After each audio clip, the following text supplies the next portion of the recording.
Hey everybody, it's Ken from Flavor Labs TV. Once again, I'm here to talk to you today about a method, what I would call maybe a reference video for other videos that I'm going to make, and it's called the reverse sear.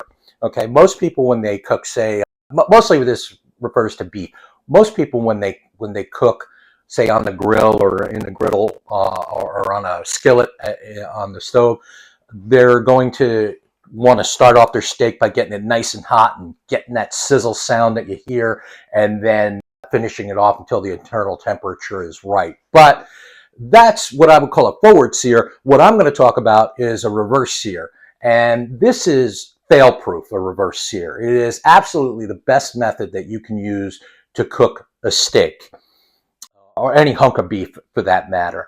And what it involves is slowly bringing that meat up to temperature. So you would start off slow, and maybe you could use an offset if you're using a grill or something like that, or even in the oven. You know, just slowly bringing your temperature in your meat up until the temperature that you want it. And that's easier said than done, actually, because a lot of the things that you use to monitor the temperature aren't very good tools. One of the tools that I use is this Therma pen from ThermoWorks. No paid promotions here or anything like this. I just love this. They are a tad expensive, but they're completely accurate.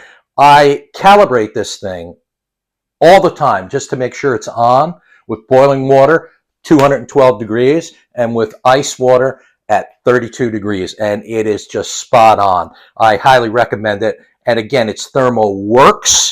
There's a lot of thermo companies out there, and ThermoWorks is the one that you want to deal with.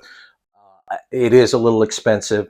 You know, this thermometer, when I bought it, it was probably about $85. They're probably about $100 right now, but it's definitely worth it if you want to get your steak right.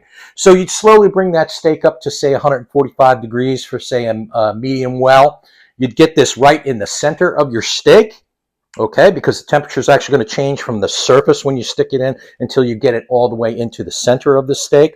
You're going to get your 145. Once you get that, you're going to finish it off. Actually, maybe 140, because when you do the flame process or the hot skillet, just to finish it off and get that nice char on there, that's going to bring it up a few degrees. But that's the way that you want to cook your steak, your beef, for the most part. Other meats may work as well, but I haven't really tested too many of those.